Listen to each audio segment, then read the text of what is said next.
hang on here. My easel is not supposed to be that wobbly. Hello, friends. wobbly easel here. All right, so this is moving right along. Daily Art Adventure number 713. Woo-hoo.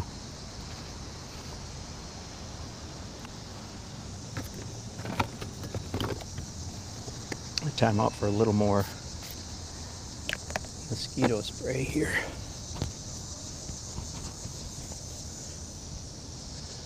All right, so I'm starting. Whoa, I almost forgot. Before I do the glazes, I like to do crazy stuff, typically, right? Like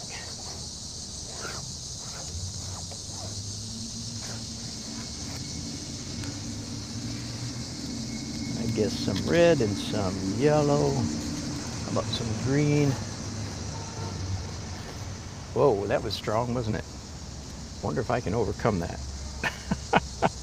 We will find out. And some yellow. Crazy, huh? Just crazy. All right, now, what I have discovered is that, and see, when I do a glaze on top of that, it very much diffuses those marks, and the longer I rub, the more diffuse they become. The less I rub, the more obvious they remain. So I just put a whole lot of darkness on this canvas. And that doesn't stop me. We do some more darkness.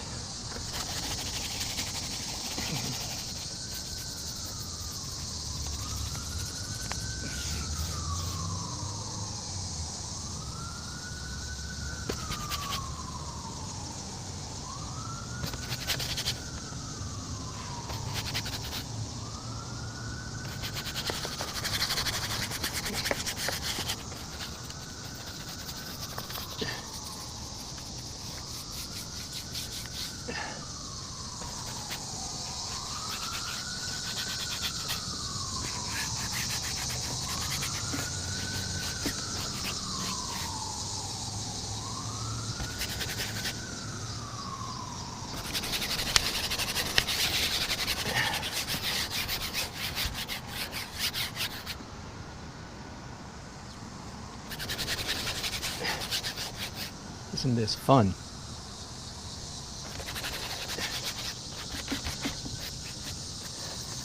I'm doing a lot of really dirty glazes here today. You know, my colors are all mixed up more than usual. So I don't know. I guess I'm just in a mood to do dark and dirty glazes, and then try to clean it up a little bit here in a little while.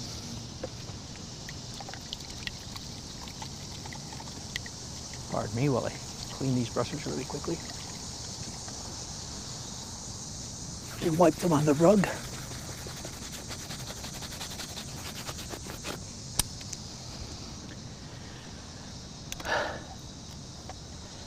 All right, a rag. Let's do some lifting out, shall we? That is really weird. There's something wrong with my easel. It's not supposed to rock that much. Sorry to waste your time worrying about such things. Hope I can figure out later what's wrong with it.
So with this wiping off, I'm trying to achieve just the values, the exact values that I want.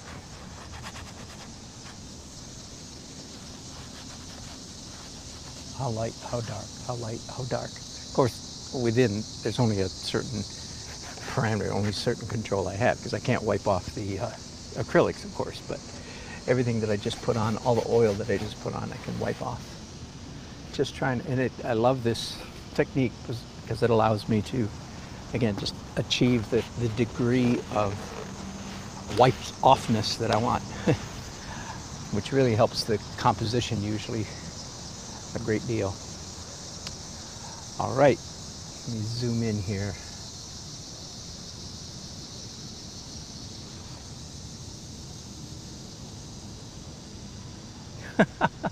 R. Taylor, I will answer that question for you. Uncle 60, the liquid will make a green glaze. Yeah, it doesn't erase it, it smears it around. And mostly I can see little bits of the green here and there, but not much. It's here, little hints of that blue. There's some green right there from the stick. Anyway, so it turns out it's pretty subtle. Okay, 3 options. 1960s, conservative. I had a ponytail when I came into my full adult identity manhood, starting at about age 45. I had a ponytail till 55 or more. And then my hair fell out too much, so I cut it off. I'd still like to have a ponytail. I'm going to do fuzz. I was debating there for a minute, but I didn't debate very long. Fuzz it is. Let me get out a few more brushes here.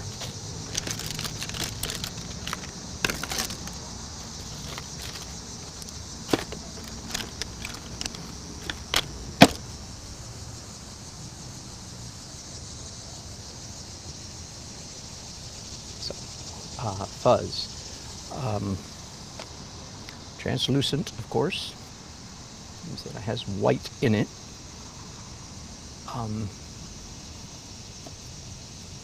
So it's opaque paint applied very thinly.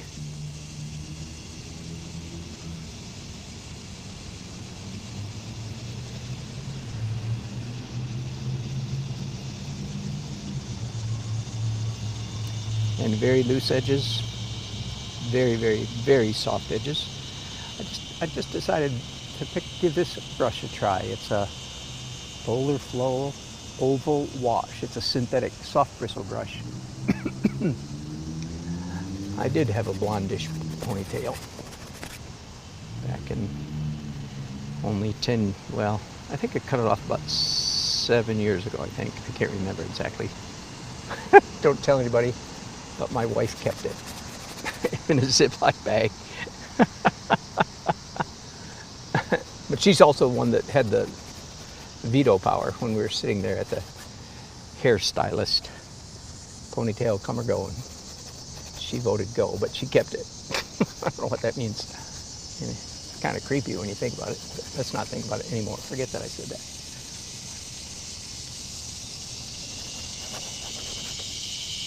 Right? I think that's all of that color I need to glaze. Now I'm going to do some sky color.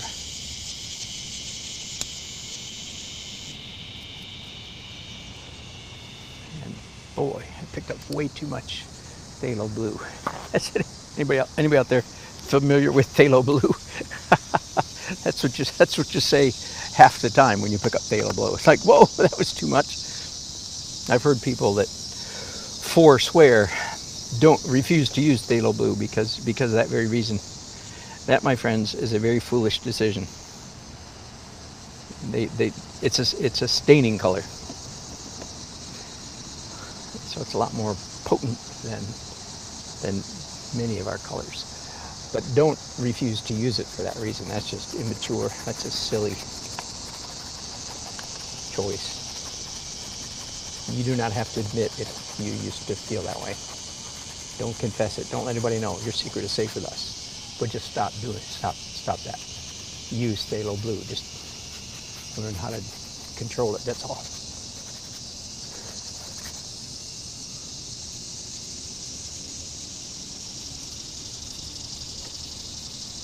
The way I just did, you understand?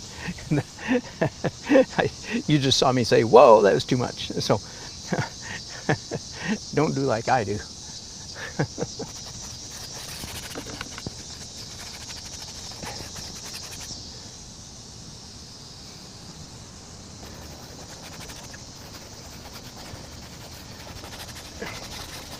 So translucent.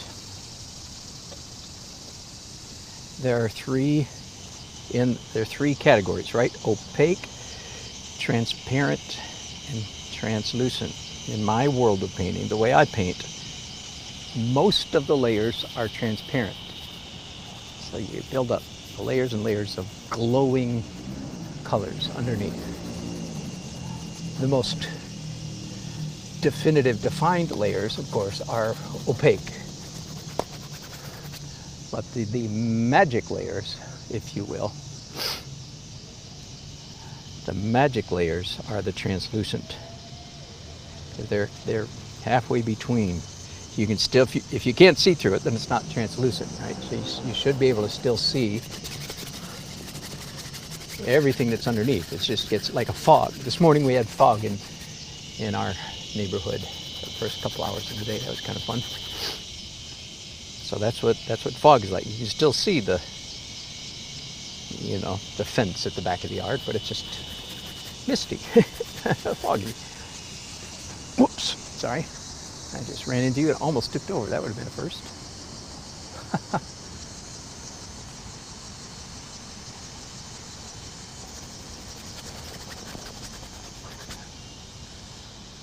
I'm doing some bluish green fog. Fog's a good word for the translucent layer, isn't it? Foggy atmosphere. And I realized just a little while ago that I forgot to do the warm glow down here at the bottom of the painting, the yellow glow. So I need to come back and do that. Very important down here, this strip of sidewalk that has sunlight hitting it. Very, very important element in the painting, in my opinion. So let's go mix up that warm color again.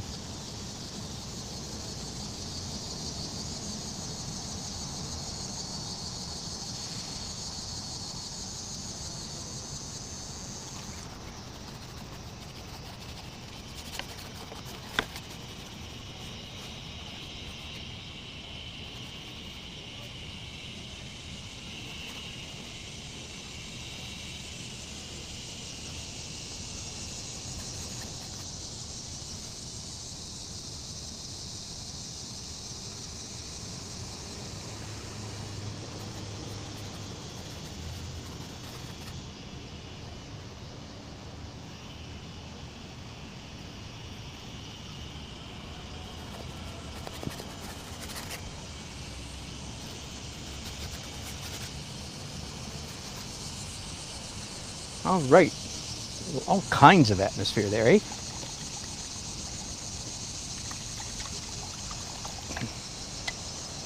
think I'm going to try something a little unconventional right now. I'm going to take a piece of cotton rag.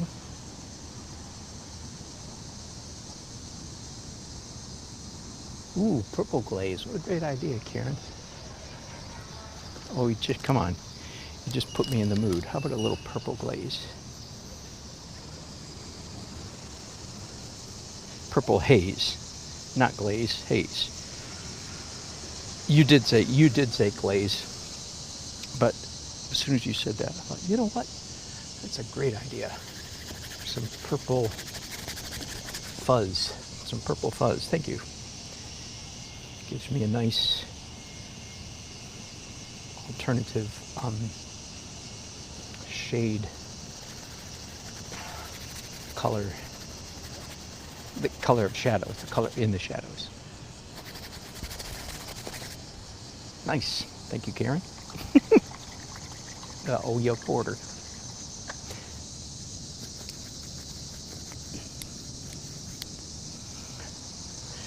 Right. I'm going to, I'm thinking 2 thicknesses. I'm going to stick 1 finger in this cotton glove and dip it in my Gamsol.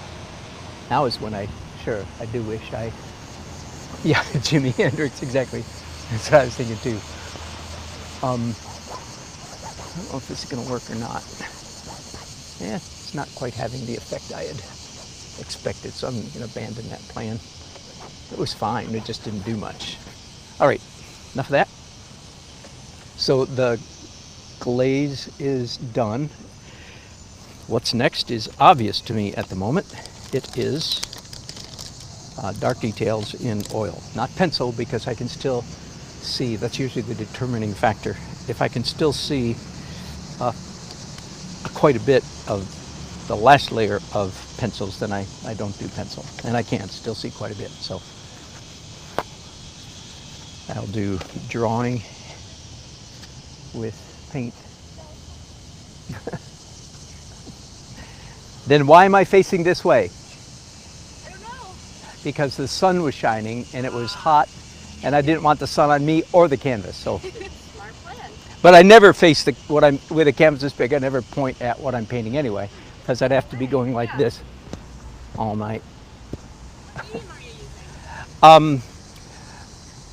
you using? Most of what is on the canvas is acrylic, so I've got about 6 or 7 layers of acrylic and 2 layers of oil. And this is oil. Wow. Clearly, if this was acrylic, it'd all be dry. Like, that's oil, yeah, you can tell. Right, exactly. So when I'm done, I call it an oil painting, but if people ask, it's acrylic underneath and oil on top. Why do you do acrylic underneath the oil?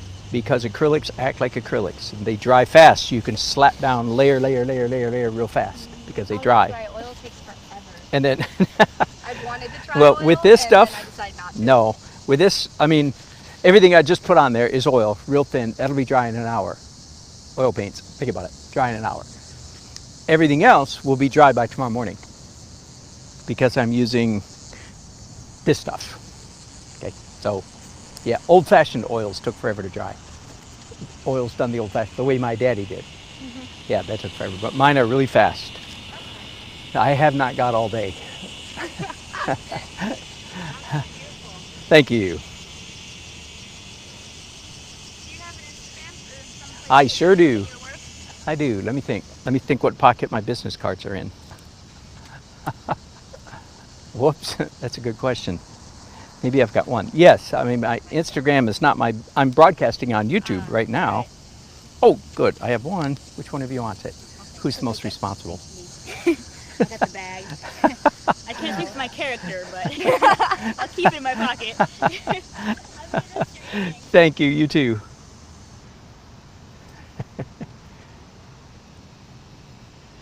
I can zoom in just a little bit more here without losing too much. Okay, the next thing I think I'm going to really, let's nail down some of these branches, these big limbs. And I really am looking at right now, of course you can see I'm looking over my shoulder at this tree. As I say several times, if you want to learn how to paint trees, don't paint trees. Paint specific trees, particular trees, okay? That's how you learn how to paint trees. It's not by painting trees out of your head. So I'm following my own advice right now and actually looking at the tree that's behind me. Now this tree does have leaves on it. I mentioned this earlier this evening when I was just getting started. Ironically, the leaves are not real heavy. They're real lacy and feathery, and you can see through them really easily. So I'm not sure what I'm going to do about that. In fact, just looking at that right there makes me think, yeah, no leaves. Just make it a fall or winter painting, and I may indeed do that. I don't know. Okay, so one of the things you're seeing right now, a good example of, and again, I'm gonna teach a how to paint trees class at Art of the Carolinas coming up in November. And one of the short answers, how do you paint trees? One of the short answers is layer, layer, layer. It's hard to say that word 3 times fast. Layer, layer, layer. Because it sounds like you're saying, anyway, never mind. So it's multiple layers. So you can see, of course, it's almost lost now, but look over here. You can easily see branches done in the acrylic stage, in the acrylic phase.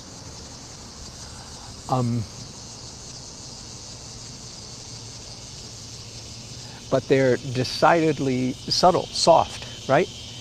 And then suddenly, when I come in here with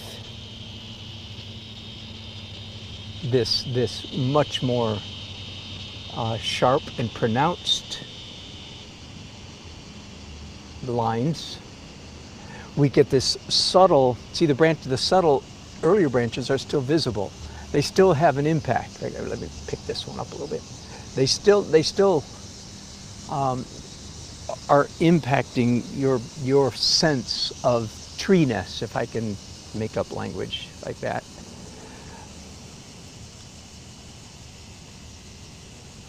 And in fact, because of the subtlety, the interplay, subtle and stark, and of course I'm far from finished with these limbs, branches, because for one thing, you never finish a painting with dark marks. Another way to say that, you never finish any segment or subject or part of your painting with dark marks. Okay, let me repeat that. You never finish any part of your painting with dark marks.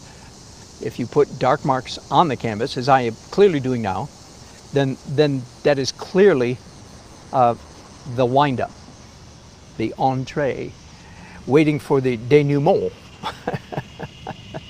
Okay, waiting for the follow-through, the climax, the finale, the coup de grace. I learned that word on Huckleberry Hound, so don't accuse me of being smart. I just paid attention when I was 9 years old. Of course, she pronounced it cut de grass.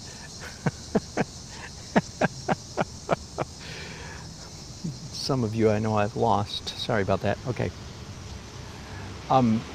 Anyway, so you never finish a painting by making dark marks. You always finish by making light marks.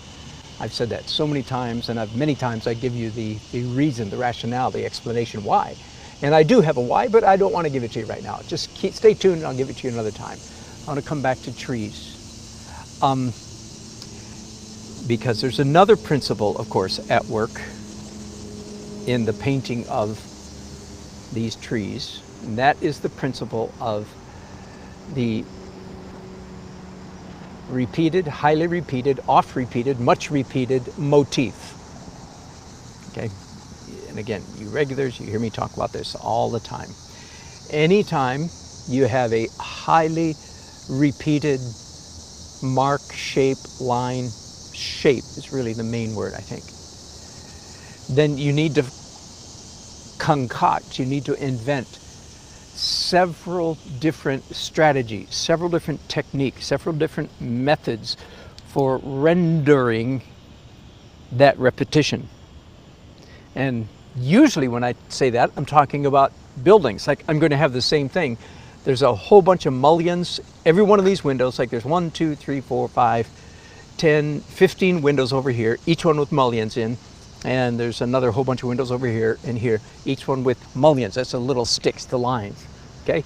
If I started drawing, especially if I tongue painted those mullions, it would be death warmed over. Okay, so I'm a tad dramatic. I'm an artist, I'm a teacher. It would be hideous. Mothers would cover their children's eyes. Don't look, honey. Okay, we do not want to do a highly repetitive motif the same way. So, but in this case, especially when you're doing a bare tree, these branches, I look up there are 10,000 branches. Here, let me turn you around just for fun. It's completely dark now, but it's still kind of an enchanting scene. Let me leave you on your easel here and turn you up. There, ooh, it looks better on my monitor than it does in real life. So cropping something like that, right? Is this painting? Yeah, something like that. In fact, you know what? That is so sweet. I'm going to take a picture right now. Now, by the way, at this time of night, you do not use HDR. Okay, I'll try one just for fun. Let's see what HDR does. Generally speaking, well, boy, that looks pretty good.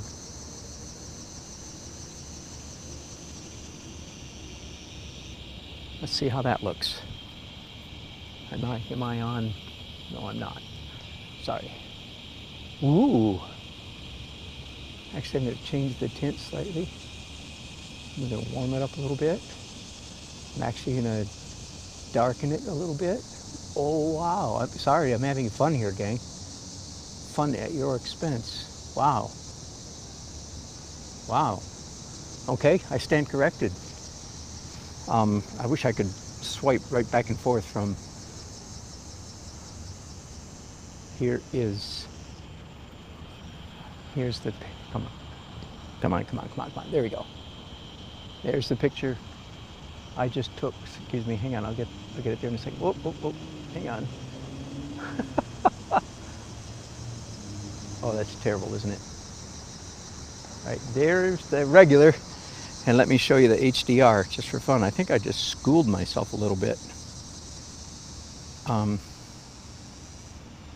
Because usually I think HDR doesn't work that well after dark. But I beg to differ. And that's looking all crazy in that monitor, but can I get it straight? Can I get it up? Can I get it closer? There you go. So not a bad picture, eh? Wow. I'm surprised at that. All right, so enough of these shenanigans. Let's get back to painting. I'm glad I took those pictures. I take pictures of things all the time, of course, because I'm always on the lookout. Because all of my painting is not done on plein air. My favorite painting, of course, is on plein air, but not all of it. So I always take pictures because there'll be a day, a cold winter day, or a pouring down rainy day, or a hurricane coming through, who knows what. And I'll wish that I had some good photographs to paint from. All right, so let me get back to ADD. Ooh, mosquito. Dang. Highly repetitive motif. Branches are that. Therefore, anytime you have a highly repeated motif, you want to come up with several different tactics or strategies for rendering that motif. You with me? Everything that you just saw me do, among other things, was positive painting. In other words, hello. In other words, you just saw me paint those branches by painting the branches. You know, bear with us, stay with me. If you're new to this channel, you're going, what the heck? Of course you painted the branches by painting the branches. Aha, that's what you don't understand, because you can also paint the branches by painting not the branches. So when I mix up some of this lighter color and come in here and cut into the dark marks, then I'm painting the branches by not painting the branches, but by painting around them. Got it? So that will give me yet another and separate, distinct technique for painting a highly repeated motif. Again, see the branches, the spinny little branches. There's thousands of them. That's why it's highly repetitive. Are you with me? So whenever you have a highly repetitive shape, you want to come up with several different techniques for rendering it. One of my techniques surely is going to be negative painting. That is to say, not painting the branches at all, but in fact painting the light area between the branches. At the moment now, I've abandoned branches and I'm painting windows and such thing, okay?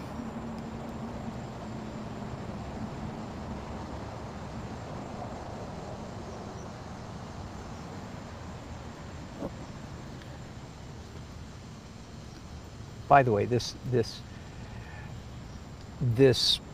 strategy technique, this technique I'll call it, or practice of drawing skinny lines with brushes. First of all, it's a little bit, just a little bit counter-traditional, I'll say. It's not, you know, I can imagine some painting teacher kind of sneering at a student who would do such a thing. It's sort of like, just as it's not as unconventional as drawing with a pencil, but it's close. It's not, this is not conventional painting, drawing skinny lines, okay?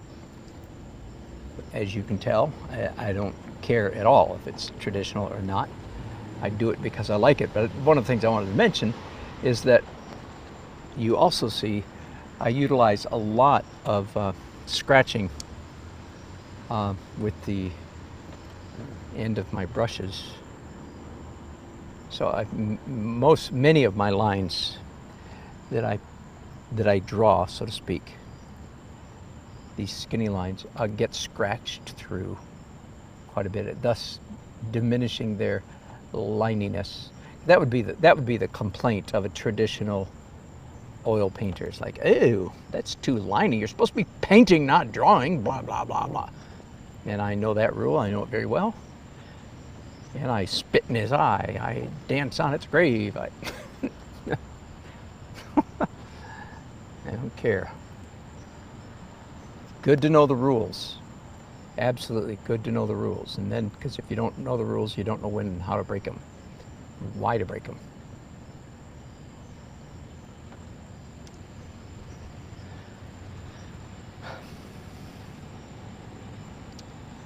One would be within one's rights at this point to ask, well, why are you still out there painting, fighting mosquitoes and with sore feet and goodness knows what other distractions are going on? Why are you still out there painting when you really can't even see the subject matter you're painting anymore? And I would say to you, a pox on your head. No, I would say to you, not that at all. I would say that's a very good question and a point well taken. And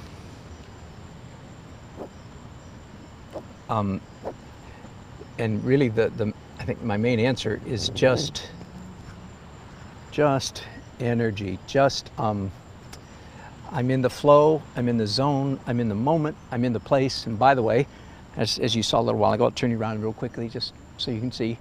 The building, in fact, is being the Capitol building. By the way, look at whoops, I'm sorry. Isn't it a beautiful evening out here? And he's looking the other way. I'm sort of in a little island of darkness, but I'm in the middle of downtown Raleigh, so there's light sort of all around me, blocks away.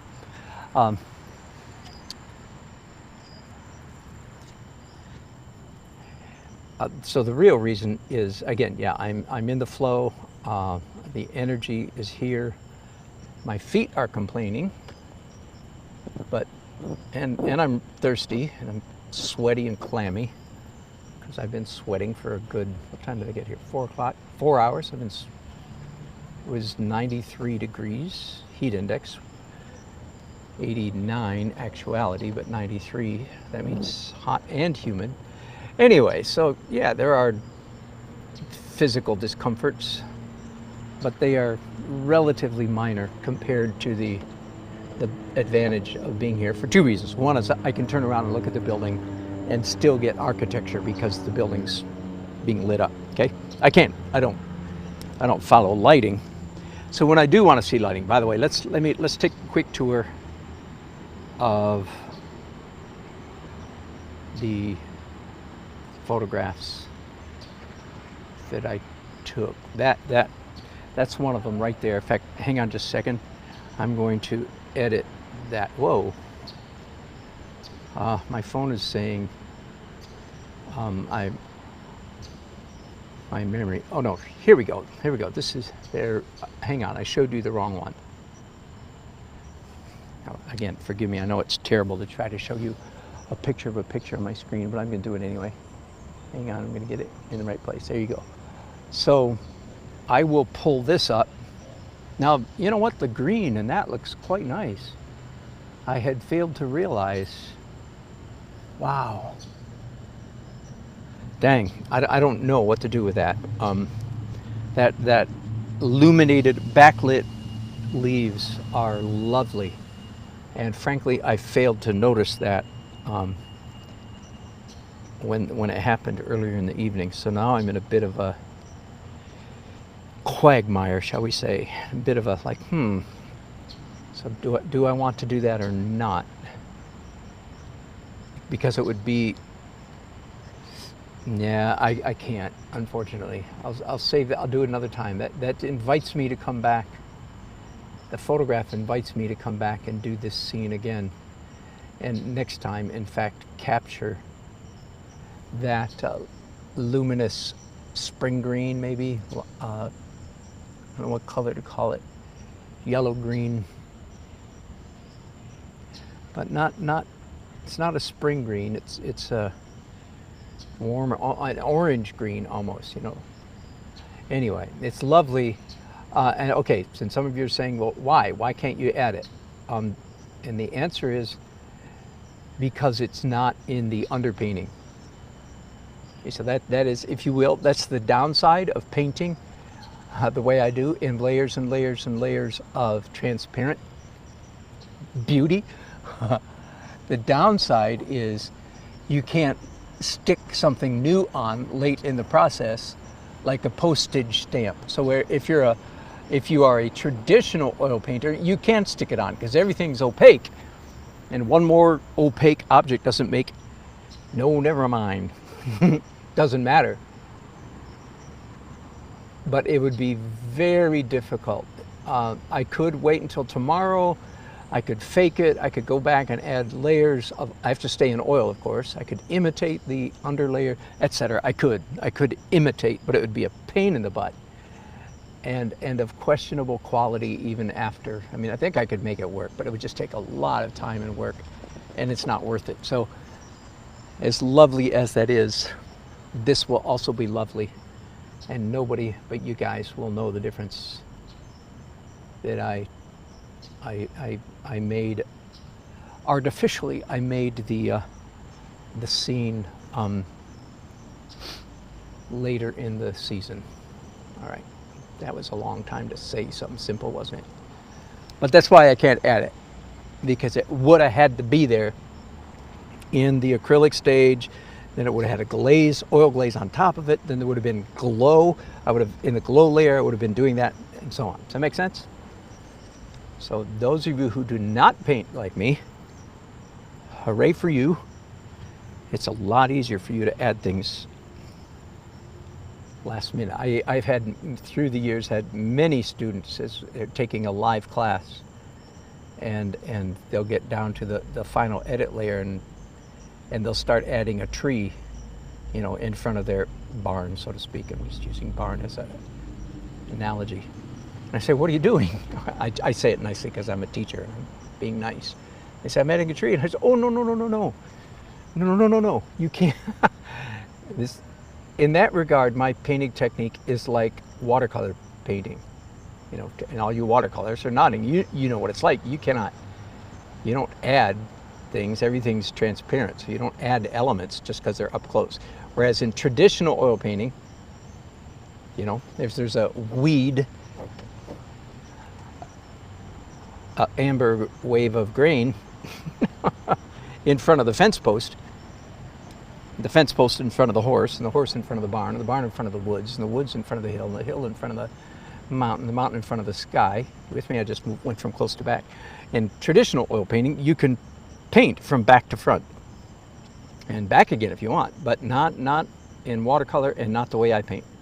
I've often wondered if my many years of watercolor painting influenced the way I have ended up painting in oils. It's possible. I don't know if that's the case. It's just a wondering conjecture on my part. Look at this careful painting with my right hand. Yes, it's driving me crazy. Too much painting with the right hand makes Dan a dull boy.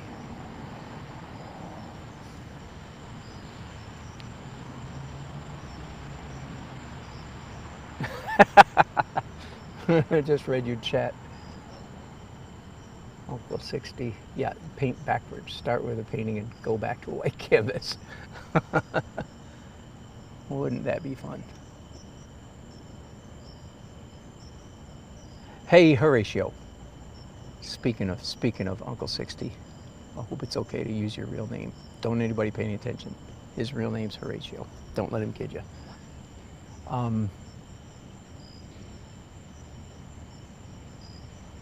We will not have time to. I'm going to look at the map and see how close you are to our path, to our road, not on Friday. We won't have time because we're making a beeline. We're trying to get up there for a rehearsal dinner, and it's a 11 or 12-hour drive already. But on Monday on the way back, it's a possibility. I know we shouldn't be discussing private plans on this public forum, but Monday's a possibility. I wonder, are you going to be home Monday? Anyway, I'll text you privately, and it would be great fun to see. It'd be great fun to see all of you guys. If I had a what's the word? You know, if money and everything else were no object.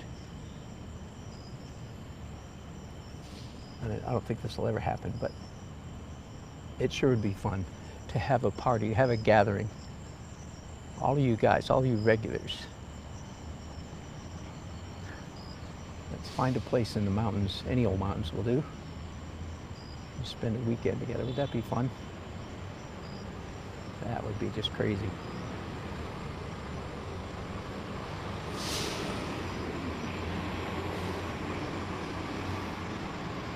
We'd all look at each other and say, what? Except for me. You all know tragically what I look like. We'd all look at each other and say, what? You look like that? I wasn't picturing that at all. Unless we've all stalked each other and looked each other up and so on, which maybe you've done.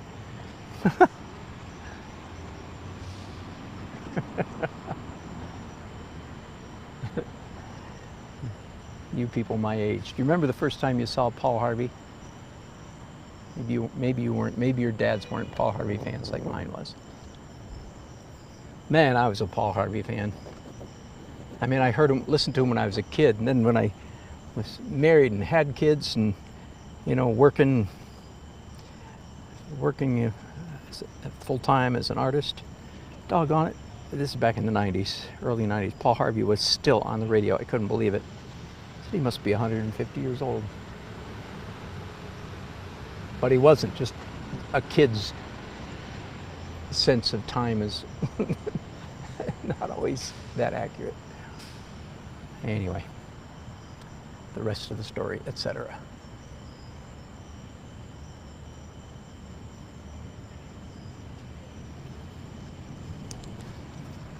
I mentioned earlier, I was really having fun doing my Krispy Kreme painting at home today without your company. No, that is not the point I'm trying to make, I promise. I was having fun, and maybe partly because I've done that view, that scene so many times, 8, maybe, 9, maybe, however many times I've painted the Krispy Kreme in downtown Raleigh. I really think I'm improving as a painter. I mean, it's, on one hand, it's fairly safe to say that any of us are improving. If you are painting, you're improving. And I'm certainly, as you know, I'm painting a pretty fair amount of painting. But I really think I'm getting better. In particular, I am painting slower. That's what makes me think. Well, that's what came to mind just right now when I'm painting this. It's like, wow, I've gotten slower in my old age. Now wait. I need to stand back and see if that, way back. Ooh, I got some perspective issues, don't I? Doggone it. Man, I should have stood back a long time ago.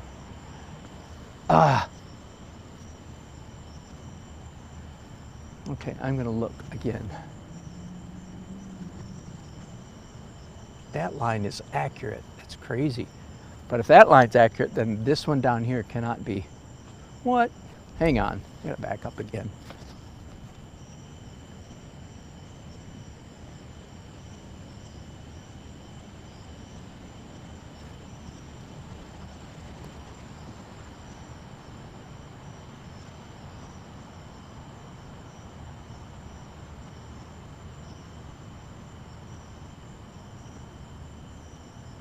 I did all that work and then forgot I was going to incline this just a little bit. I hope I can make that work. I shouldn't be making those kind of changes this late in the process. Okay, let me do this. Yeah.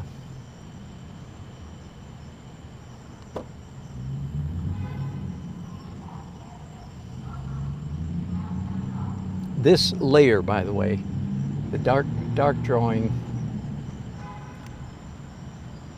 or I mean drawing in dark transparent, is pretty much the last layer that you can add elements. And even then you can't add all elements. For instance, I have a couple people in here. I have them penciled in very roughly. So I'm just doing it right now because I don't want to forget. They'd gotten wiped out so many times they began to lose heart, stopped coming back. Let me stand back now.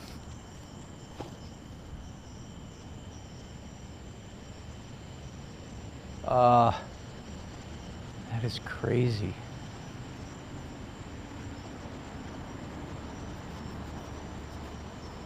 So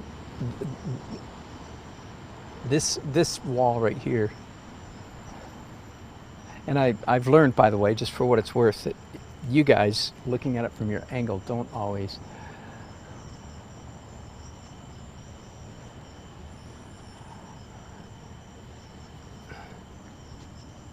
okay, these windows, Uncle, they are all down there. That's okay. That's an easy fix. I've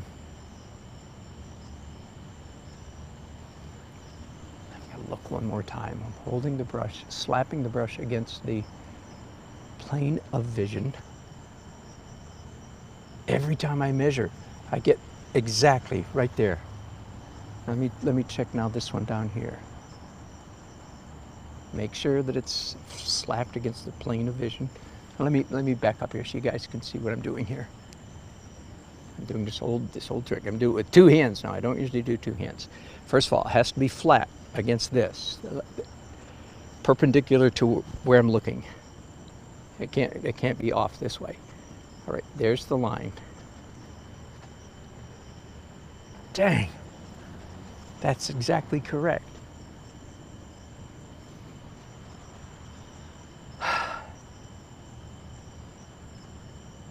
Let me stand back again, look at a different angle. It looks like an exaggerated perspective. Yeah, I think it's right. This is driving me nuts. If David was here, he'd be giving me a fit. But David, I believe it's correct. It's just, I'm standing pretty close, like awkwardly close, if you will. Let me turn you guys around again so you can see yourself. Hang on. Point you up. Okay, you see the angles I'm looking at?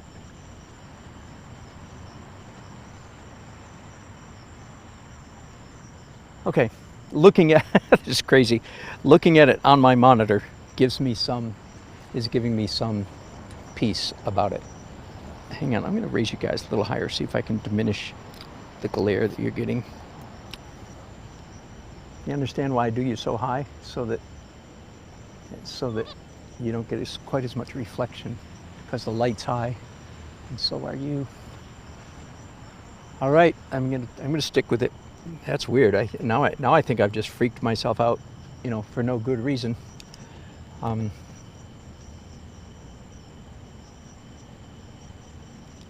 course, I can look at my phone too, right? I could hold this right up here. Wow. If anything, according to this line should be even steeper, that's what's bothering me. It looks too steep. Anyway, okay, I just beat myself all over the place there, and finally concluded that I was essentially correct. Uncle, you were correct. You were right that these windows, I'm not sure those are the ones we were talking about, but they were off. But again, that was an easy fix. That wasn't what was bothering me.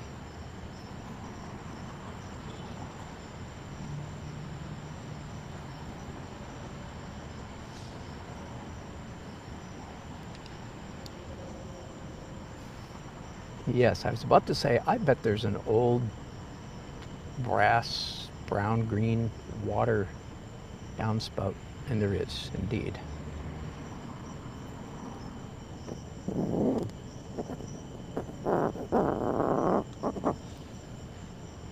Did you love that scratch? You really heard that one, didn't you? Well, the good news is I did not get arrested or even rudely kicked off the property today. That is a real blessing. Those of you who missed that story earlier, it has happened. So, but I've painted 10 or 20 times on this property, or more than 10, 15 to 20 times, I guess, on this property over the decades. And one time I got permission, that's the one time, after I got permission, that's the one time I got kicked out. I told you that story earlier, not to be repeated here. Every other time I just come and paint like I've done today. And usually an officer comes by. In fact, I would say every other time I've been out here, an officer has come by and just checked on me and, chatted and said, well, okay, I'll let you stay, kind of thing, Even that didn't happen today. That's unusual. One officer did come by, and I was joking with him. I said, are you watching me on TV? Because there's no doubt in my mind that as soon as I showed up on the sidewalk surrounding the building, that there was somebody in some cubicle somewhere watching a security camera. There's no question in my mind. I probably have 50 security, 100 security cameras on this property. It's the Capitol, for goodness sake. Not that anybody's really trying to attack Raleigh, North Carolina. And if they're going to start World War III, it's probably not going to be here, but you never know. Anyway.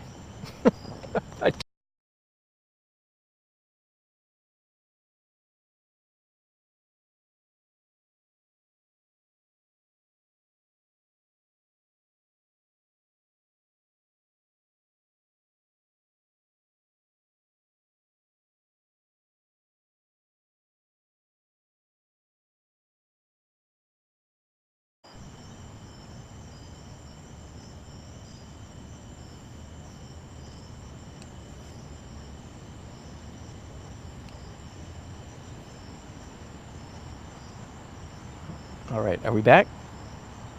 Sounds like we are. Sorry about that, gang. I have no idea what just happened, but it just suddenly stopped broadcasting. But good news, the system worked. I realized I did not go on rambling on for hours and hours, as has happened in the past. You didn't miss anything.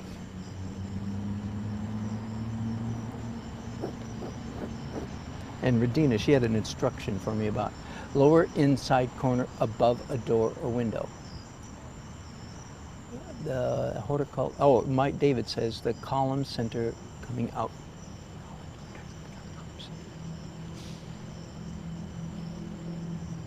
Oh, do you mean here? I don't know if that's right. I haven't even gotten over there yet to straighten this out yet. I'm not sure, David, if that's what you're talking about, but yeah, there's all, I'm still working my way in that direction. Don't know if that's what you meant or not. You can chime in again. And Radina, lower inside corner above a door or window. Don't know. Chime me again, Radina, if you want to try to explain exactly what you mean. And then here, there is, ooh, there's boxes around these windows. I've only been out here for 4 hours, so leave me alone. I'm still discovering architecture elements. Actually, to tell you the truth, that happens all the time. I'm not even embarrassed about that. And actually, honestly, this is a pretty simple subject matter compared to what I often do, right? When I do a whole street full of buildings, that's a lot more. This is just at least just one building. Should be pretty easy. But I still find myself noticing things like, oh, wait a minute. You know, there's a, okay, I just noticed another one. Above these windows right here, there's a, I have no idea what it's called, but it's a big, oh, I almost know. It just came to my mind, then flitted out again. But a big, like a mantle, that's not what it's called, but a big block thing. Not on the top windows, but yes, on this one. Well, now that I've done that, let's go around the corner and look. Nope. There's not that, but there is a little, there's all kinds of elements, of course. All kinds of details, I should be saying, that, you know, some of which, many of which are, of course, are not necessary, but I'm not going to eliminate them simply because they're too hard or I overlooked them or things like that, right? That's not, I've talked about that before. As an artist, of course, you're encouraged to have artistic license. But then I discovered students were saying, eliminating things from their painting, from their subject matter, not for artistic reasons, but simply because they felt like it was too hard to draw this or that thing. Well, I guess, you know, at a certain point that's understandable, legal, so to speak. But no, that's not an artistic decision. That's a lack of artistic ability decision. That's a different matter. Now I am, by the way, Art of the Carolinas. It's already sold out, so you can't come. But I'm teaching a class that I've been wanting to teach for a long time. I'm calling it Abstracting Your Way into Realistic Painting, or something like that. The idea is, I want to help people who are bad at drawing become good painters before they become good at drawing. I'm sure that makes sense, but do you have to be a good drawer in order to be a good painter? The answer is no. But that's a qualified no. The answer is no, but you have to know some tricks, and so that's what I look forward to teaching in this class. Yes, you could start doing good paintings, in a sense, before you're able to do good drawings. In other words, and Jane, I think it was, asked, yeah, it was. Jane, I don't know if you're watching tonight, but you asked a very good question last week, I think it was. Can you sort of skip, if you missed the first half of the art journey, where ideally I say you learn how to paint stuff that looks like stuff. If you missed that, you know, that can be kind of depressing when I say that all the time, right? Does that mean, well, you're screwed? No. In fact, that's what this class is going to be about. So I'm expecting as that date draws near, and I'll be working on that class, You'll probably hear reflections, echoes of it in my broadcasts. So how do you paint? How can you paint? How can you do good paintings before you are a good drawer? Can you do second half of life paintings when you didn't really pass the first half very well? Or while you're still working on, I don't know, whichever it is, while you're still working on, some bug didn't go away with the first rub and swat. We had some excitement, speaking of vermin. We had some excitement at our house this morning. I was the first one to go out of the house into the driveway. And there was a dead snake upside down. It was clearly dead because the ants were already gathering and doing their wonderful work. So it was clearly dead, but it was upside down. And I said, oh my goodness, I'm not sure by the bottom, but I think that's a copperhead. So I turned it off over, and sure enough, it was absolutely a copperhead, dead copperhead. So what had happened, and it was quite obvious to me. I know what's happening. Hang on, this light is so close to my bald and sweaty head that the flies that are flying around the light are also bumping into my head, getting stuck in my hair, and it's all kinds of wonderful things happening over here. Anyway, had a dead copperhead, so that was big news with the kids, the grandchildren. And frankly, it's not something we take too lightly with 4 little kids in the house. So evidently what happened, I was driving last night. Nancy and I were coming home from a meeting at probably nearly 11 o'clock, and I pulled into the driveway, and clearly, judging by the position of the snake and the condition of its head and so on, evidently I ran smack dab over this snake at 11 o'clock last night in our driveway. Now that wouldn't be too alarming, except that copperhead's a pretty nasty bite. Doesn't usually kill, but what would it do to a 3-year-old boy? I mean, I don't want to get bit by one. But you know, a lot worse for our precious little Avi get bit by a snake. You know, he weighs whatever, 35 pounds. Anyway, Lord protect our kids. So, but they certainly all got a kick out of going out and getting a good look at it, which of course is good education. You want kids to know what poisonous things look like. So copperhead, they're one of the bad ones in our part of the country. Not a happy thing to find a copperhead in your driveway.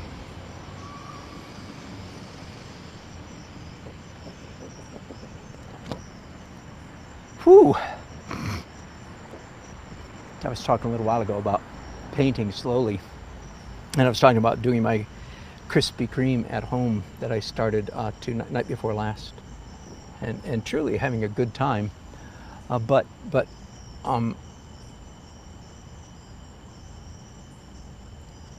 just feeling how I paint differently. I think even than I did 6 months ago.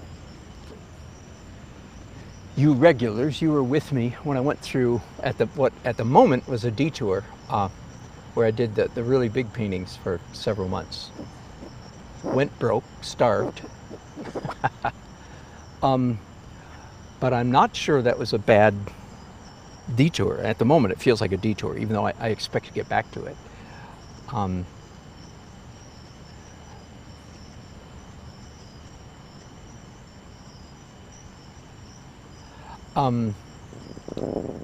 Here's what I'm thinking at the moment, is that detour, if you will,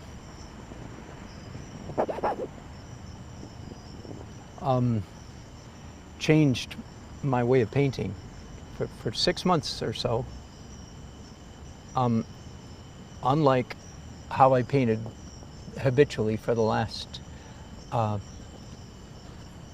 15 years, for the first 6 months of this year, maybe even 7. I took I was painting much larger, like my smallest painting in that season.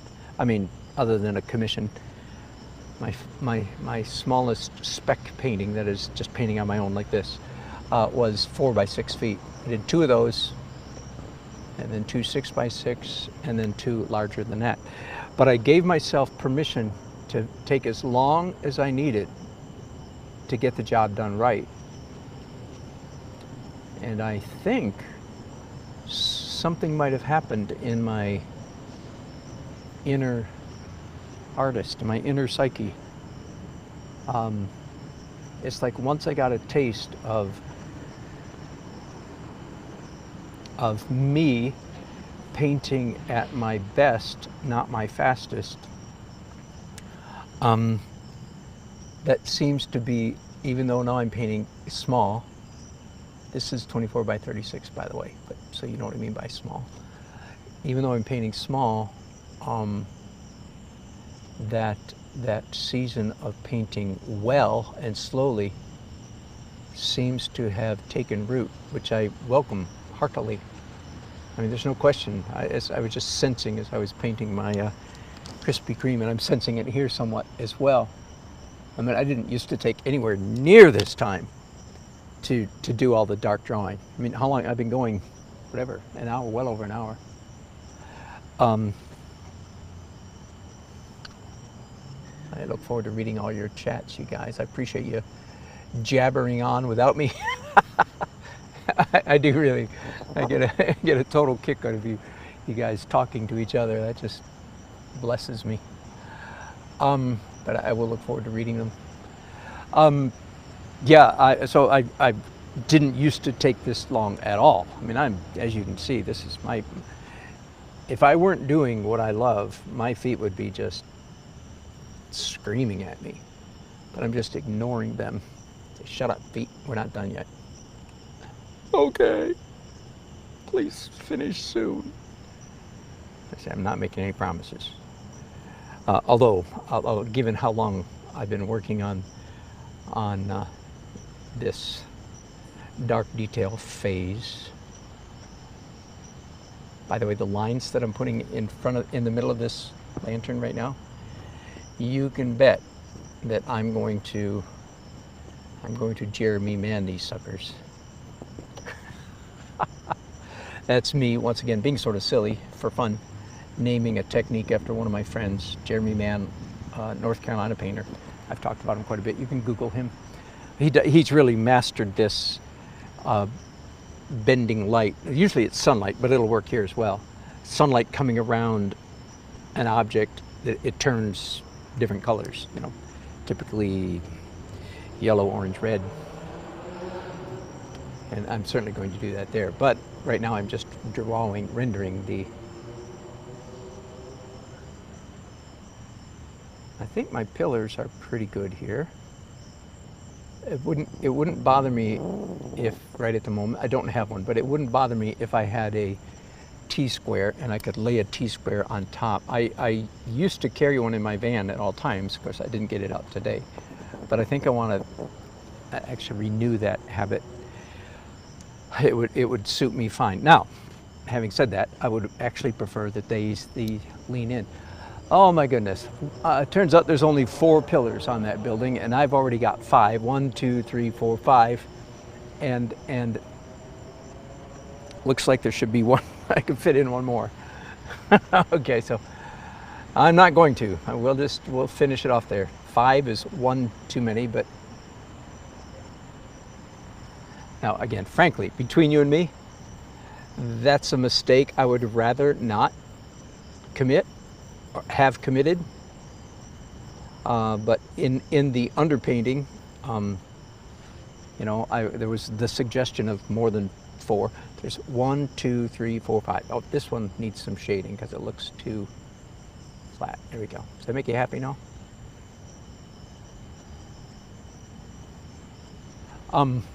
That's a mistake I would rather not. You know, like, would I rather have 4 pillars because that's what it is? And the answer is, of course. Does it really matter much? The answer is, of course not. So no. So I'm not gonna sweat that one. It looks like so much like the building.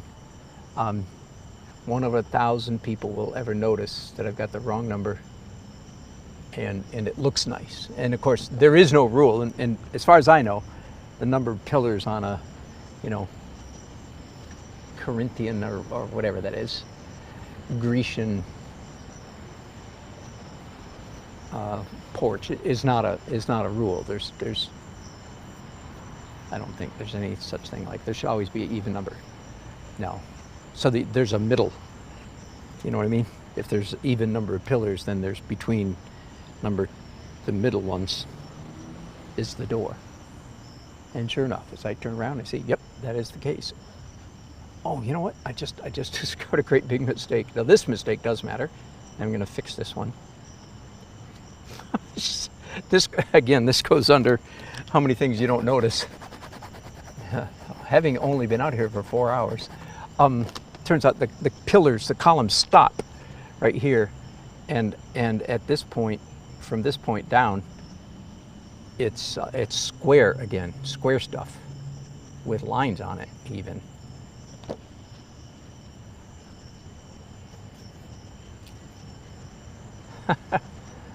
Oh boy. Thankfully, that's a pretty easy fix. Another comment, I say this pretty often, but just again, to review for you oldies and explain for you new visitors. Welcome, glad to have you here. If you want us to know you're here, leave a chat. If you don't, keep not saying anything.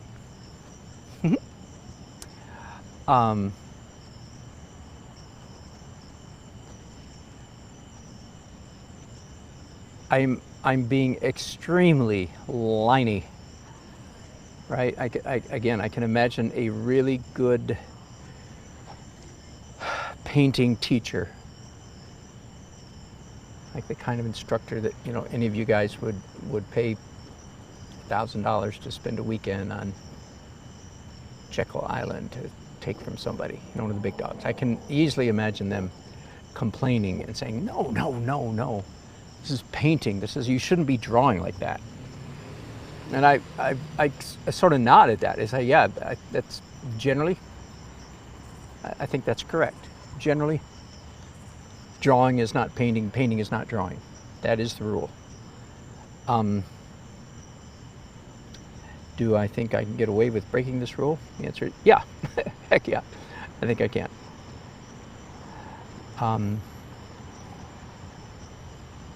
Sorry, I lost my picture here.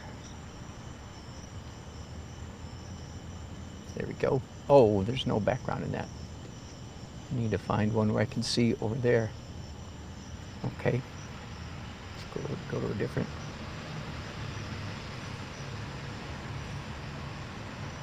Okay. Yeah, there are. I wanted to see how high the trees back there, how high do they come up? Yeah, about like that. This is extremely liney. That does not alarm me because I have this crazy practice of dividing my painting problems, my painting process, into several distinct phases or layers. And with each layer, I'm focused on basically just one problem. And it's crazy obvious what the problem is that I'm solving. What problem am I focused on with this layer? And the answer is the problem of drawing. That is, I want accurate drawing, but also expressive, nice lines. But essentially, what I'm doing in this phase, in this stage, is drawing, right? That explains partly the over-lininess of this layer. Why? Because it's a drawing layer. But what I want to point out, or what I want to explain, and again, you certainly do not need to emulate me in this regard at all. But at the end of this phase, I will consider my painting to be considerably overlining, overdrawy. I'm making up silly words, but am I making sense? There's no question at the end of this, I'm nearing the end of it now. And by the way, I am going to pack up. It's late enough, my feet are tired enough, I'm hungry enough. Wah. Anything else you want to hear? Any other wine you want to hear? Share wine with me. The painting is overlining. That's the word I'm choosing to use to describe it. Overlining, overdrawy. But do not worry, I say to myself, and to you if you care to pay attention, the painting's not done, because there are several subsequent layers coming after this one, during which the painting will get considerably de-linified. we us, our little camaraderie of painting here, we have developed several expressions over the months. One of my favorites is if your painting becomes too dotty, which is very, very easy to do, very easy to get. Over dotification is the name of that condition, over dotification. Yes, you may use that. Lay that one on your paint instructor. Don't you think you've fallen into a little over dotification? Anyway, at which time, I'm only saying all that so that I can follow up with the antidote to over dotification is de-dotification. You knew that was coming. You heard that one coming. Oh man, he's going to say that de-dotification thing again. I'm watching somebody else. He keeps saying the same bad jokes over and over and over. Anyway, de-dotification is a very, very helpful trick in painting. Anyway, at the end of this layer, which is getting very close now, I just have to do some stuff down here. My painting is entirely to linified, which means I have to execute some, de-linification. I guess that works pretty well. I was going to say it doesn't work quite as well, but it's not bad. Anti-linification. Something that begins with the letter L would be a lot more fun.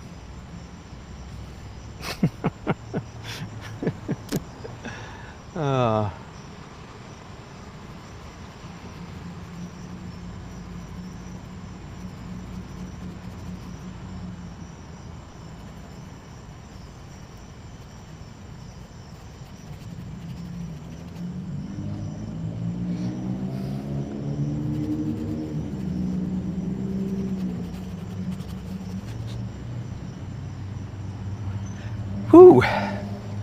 So what time? I started painting at, got here at 5. Got here at a little after 4. Set up a little after 5, about 5:30, I think. Okay, so 3 hours, but I took about a 25-minute break in the minute. So really, just a little over 2.5 hours of painting. It's not bad. Not too slouchy, perhaps. We should say, could say. Oh, I've got a power. Oh my goodness, my batteries are about to die. I have, get this, you don't need to hear about my problems, but I have 5 or 6 battery packs that I use, not counting the batteries on them.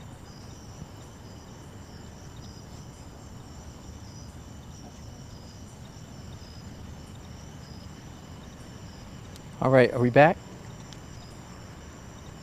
It looks like we are. Whew, sorry about that. No idea. Just the magic of technology. The good news is my in-ear monitor told me, so I jumped to it immediately. Am I done? No, I'm not quite done, but I was talking about,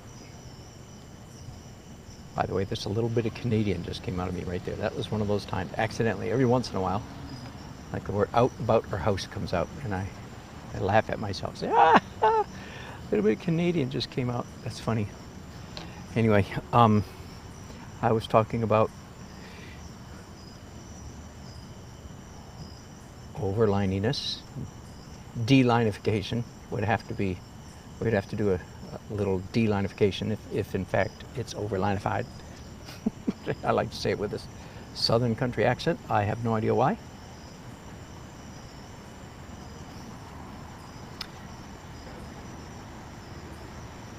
I am going to stop at this point. One of the reasons is if you're following my technique a little bit, why you would, I don't know, but if you are following, after this phase stage of drawing dark details with transparent, remember everything I've been drawing with for the last hour and a half has been transparent color. That's very important. And I think I'm just about done, just about. This is a very convenient place to stop, because that means that when I come back in the morning, or whenever, tomorrow, the next day, the next time I come back to it, don't know when that will be, this will all be dry. And there's a distinct advantage, because that means I can apply any kind of color on top, whether it's another fuzz layer, which is a possibility, or whether it's a glaze possibility, or whether it's final edit opaque highlights. That's a possibility. And I can do it now. It's just, frankly, just a little bit easier to wait for this layer to dry. So this is a good place to stop. There are some nice things happening. I like, way to go, Joyce, I think. Is that right? You mentioned the purple, and that made me add that purple. I like the little accidental orange stuff that's peeking through here.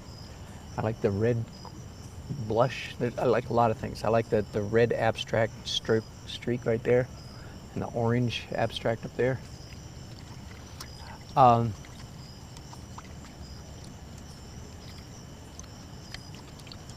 I'm thinking probably the next, I don't know if I'll be able to paint tomorrow or not.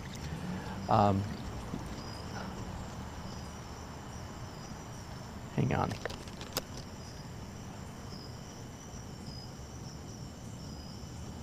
Oh, I just discovered this might be maybe what's bothering me.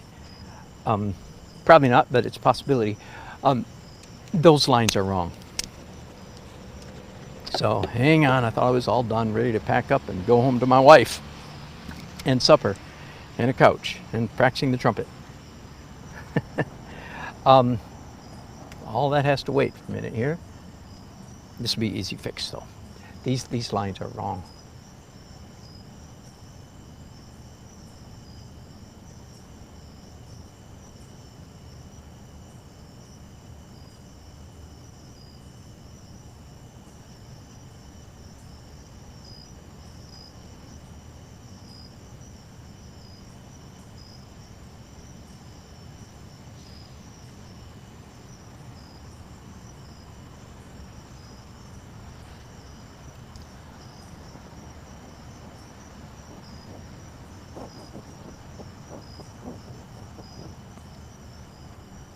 Yeah, this mo better. Whew.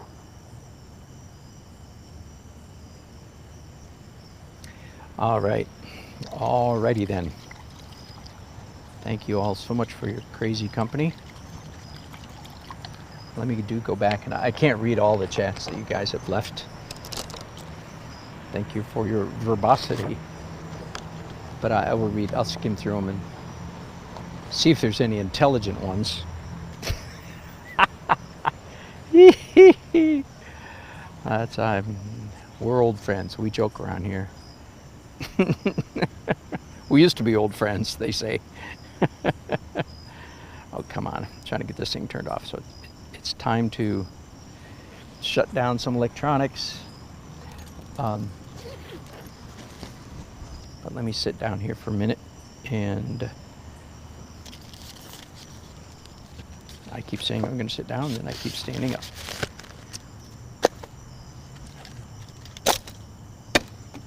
Yeehaw. I hope there aren't ants on here still. I'll have ants in my pants. Whew. Oh, it feels good to sit down.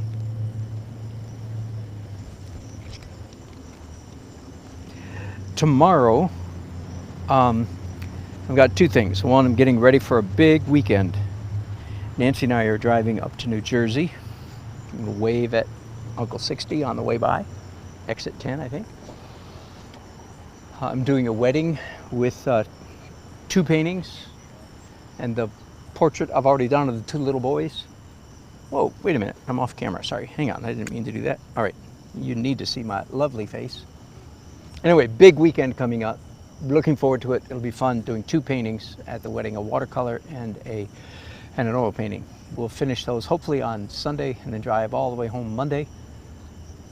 So I don't know, tomorrow night, you don't need to hear all this, but I'm sharing with you my life. Tomorrow night I'm preaching, maybe. I'm teaching a class on set design. How about that? Never taught a set design class, I don't think, ever in my life. Set design I would list as one of my favorite artistic sidelines. Yeah, that's a good way to put it. I've really enjoyed doing set design over the years. So that'll be fun. Teaching it to a theater group in south of here in Garner.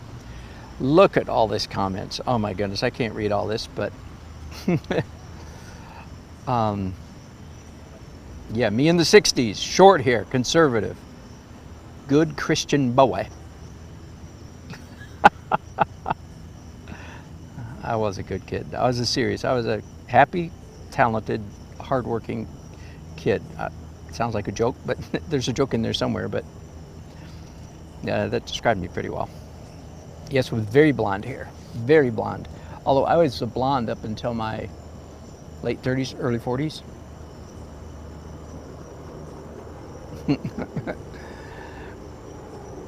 Hey, Uncle 60, good. Glaze that eagle, man. Glaze that eagle. I'm liking it. I haven't commented yet. I'm sorry, I've been too busy. I didn't even get all my business emails answered today, so sorry about that. I'm behind. Was I drunk? I was drunk a while ago.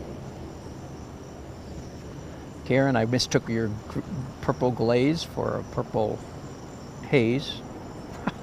Thank you, Jimmy. Hey, Frederick Box. That doesn't sound like a French name. Thank you. Good to have you. I don't know if you're still with us. That was a long time ago that you said hi. Good to hear from Frederick in France. Bonjour. That's right. Thank you, Uncle, for saying hi to him. Aha, Rosemary is a good idea. Buy a sword brush from Rosemary for painting trees. Great idea.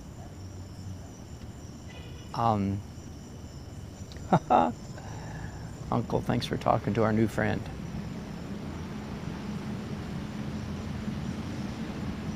It looks kind of like a haunted house. That's funny. It did. I'm sure it did for a while there.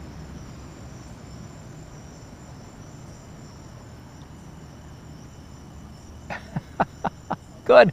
Thank you, Uncle 60, for communicating with our French friend in French. Oh, je suis super débutant. How did I do? Je suis super débutant. Sorry, forgive me.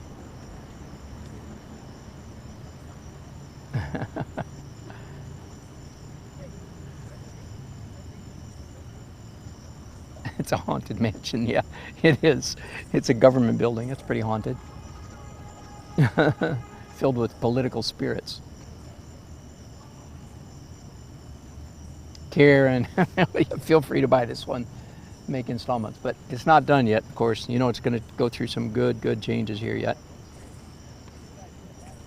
Oh, Jane asked a good question. How do you make the black of the trees without black paint? Struggle with that, really? Well, I was using chroma black, quote unquote, and I shifted. I would add some green, add some oxide yellow. That's this oxide yellow, they're transparent oxide yellow. Add some purple, add some blue. So always with brown, so it was always just dark transparent. That's all, no black. And as you know, I'm not against using black, but I certainly wouldn't, I don't want anything that dark. on these trees. Black, generally speaking, does not appear in nature. I typically only use black for like a black tux for black things. Ghost in the window, good idea. Well, thank you, David, for that compliment. I appreciate it. It's going to be a beautiful piece. Thank you very much.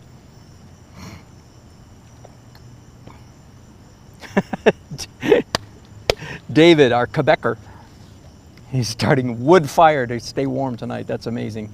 And I'm dripping still. And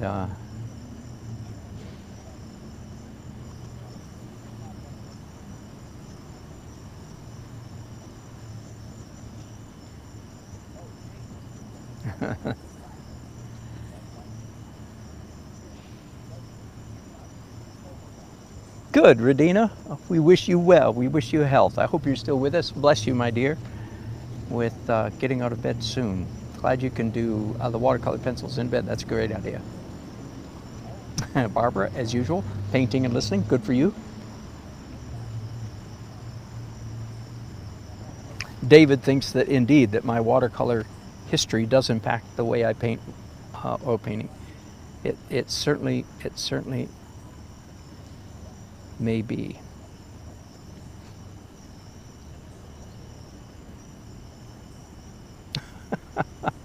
Blank canvas. Is that why you call yourself blank canvas? Because you painted all the way back to a blank canvas?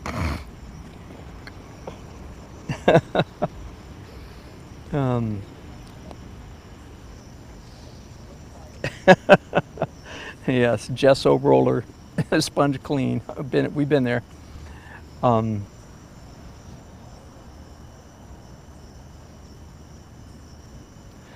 David, I think I got all my perspective worked out right, near as I can tell.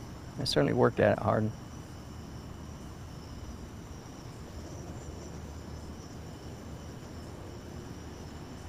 Okay, blank canvas. When I was messing with the perspective, I finally concluded that I'm right. Just for some reason, I had to get my eyes right. I looked at the photograph, it matched the photograph, and I kept holding up my brushes and the angles. That one correction I made late helps. I don't know if that was impacting it or not, but.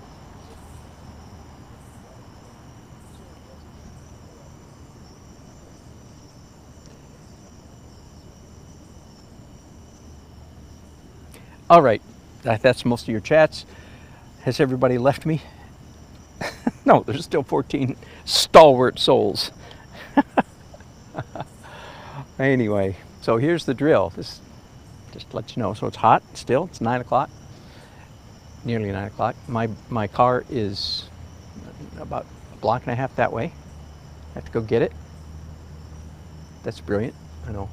Drive it, start it, drive it. Drive it around the block, around the street, around there, and drive it. The closest I can get is about 150 yards from here, that way. So I'm going to drive it over there, park it. Well, what I'm going to do first is break down all of this and haul it. This, by the way, my easel, which of course is heavily modified. And by the way, I'm sorry, I still haven't posted, David and others. I promised to post pictures of my rig, which I will do. I took the pictures, just haven't posted them yet, sorry. But it has wheels on it, so it can behave like a wagon. So I load up all of my stuff. It's quite the precarious mass of stuff, and it weighs 100 pounds. I don't know how much it weighs. And I'll wheel it from here to there. So that's the drill. So that'll probably take me 30 some minutes, and then I'll drive home. So I'll be home by 10 o'clock. Thank you guys again for your company. I appreciate it. And we'll see if I broadcast tomorrow. I sure hope I get to paint tomorrow. And if I do, I'll broadcast. All right. Thanks. Love y'all. Bye.